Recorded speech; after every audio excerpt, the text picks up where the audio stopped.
Hay figuras en la historia que, bueno, no buscan los reflectores, pero que con sus acciones van construyendo, ladrillo a ladrillo, los cimientos de una nación. Hoy vamos a explorar la vida de uno de esos hombres, José Vicente Nucete Sardí, un verdadero arquitecto silencioso de la Venezuela del siglo XX. A ver, pensemos en esto. ¿Cómo es posible que una sola persona pudiera ser periodista, diplomático, historiador y hasta gobernador?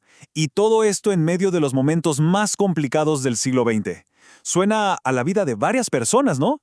Bueno, esa es la gran pregunta que nos guiará. Vamos a descubrirlo.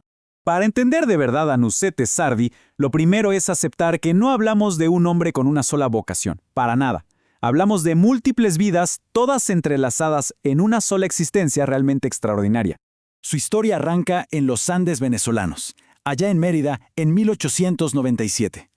Y desde la cuna se podría decir que la historia ya corría por sus venas. No era cualquiera, era tataranieto de José Vicente Campo Elías, un héroe de la independencia. Ese linaje, sin duda, le dejó una marca, un profundo sentido del deber con su país. Miren esta lista. No es una sola carrera, son al menos 6. Fue un periodista de pluma afilada, un diplomático en plenas guerras mundiales, un historiador súper riguroso, un servidor público muy comprometido, un escritor prolífico y un académico respetado. Lo más fascinante es cómo cada faceta alimentaba a las otras. Su ojo de periodista le servía para la diplomacia y su rigor de historiador le daba la perspectiva para gobernar. Impresionante.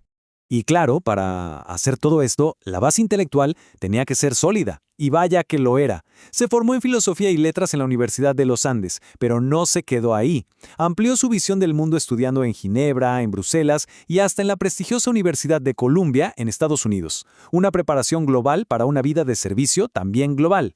Antes que el diplomático y el político, primero fue el hombre de letras. Su primer campo de batalla, por así decirlo, fue el mundo del periodismo y la cultura.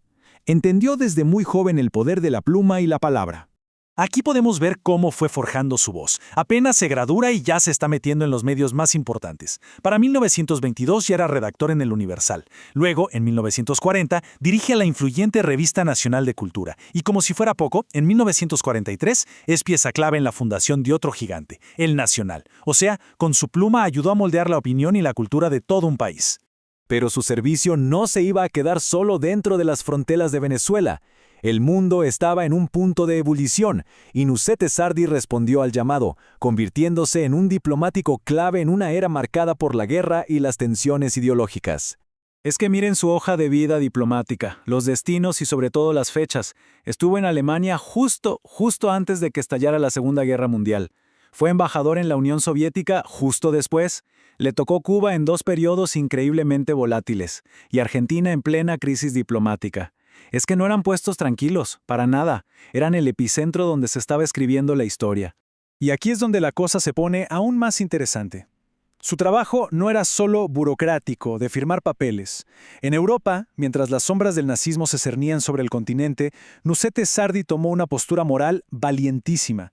Fue un defensor activo de los derechos del pueblo judío, y eso demuestra un coraje que iba mucho más allá de su deber diplomático. Su paso por Cuba es un caso de estudio sobre lo que es tener principios. Primero, le toca romper relaciones con la dictadura de Fulgencio Batista.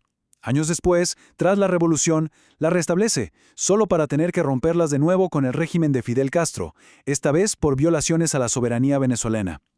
El punto clave aquí es la coherencia. Se opuso firmemente a la tiranía sin importar de qué color político se vistiera. Y en Argentina, bueno, ahí sí que pusieron a prueba su habilidad diplomática. Fue el hombre que enviaron a sanar las relaciones después de la tremenda crisis que se armó cuando Venezuela le dio asilo al derrocado Juan Domingo Perón. Una misión súper delicada que requería tacto, firmeza y un conocimiento profundo de la política de la región. Después de recorrer el mundo, su brújula siempre apuntaba de vuelta a casa. Su faceta final, y quizá la que une a todas las demás, es la de servidor público en Venezuela. Aquí es donde construyó su legado más duradero. Ya en su país, ocupó cargos de una relevancia enorme. Dirigió la cultura, la oficina de prensa, fue gobernador de su estado natal, Mérida, y hasta fue diputado en la Asamblea Constituyente de 1945. Y, como era de esperarse de un hombre fiel a sus principios, se opuso con toda la dictadura de Pérez Jiménez, siendo uno de los firmantes de aquel valiente manifiesto de los intelectuales. ¿Y su faceta como historiador? Bueno, Esa recibió el máximo reconocimiento posible. Desde 1946 fue individuo de número de la Academia Nacional de la Historia. Esto, en pocas palabras, significa que no solo escribía sobre historia. Sus propios colegas, los más duros, lo consideraban una de las voces más autorizadas para definirla. Por suerte, nos dejó un legado que podemos tocar y leer hoy. Sus libros como Aventura y Tragedia de Don Francisco de Miranda o El escritor y civilizador Simón Bolívar son simplemente fundamentales para entender a los grandes héroes de la nación. Y además hizo un trabajo crucial como traductor, trayendo al español obras clave de exploradores como el mismísimo Humboldt. Esta vida tan prolífica llegó a su fin en Caracas, un 12 de noviembre de 1972. Detrás de sí, dejó una huella imborrable en casi todos los aspectos de la vida pública e intelectual de su nación. La vida de Nusete Samardi nos deja, al final, una pregunta que resuena bastante. ¿Cuántos otros arquitectos silenciosos, movidos no por la fama, sino por un profundo sentido del deber, han moldeado la historia que conocemos?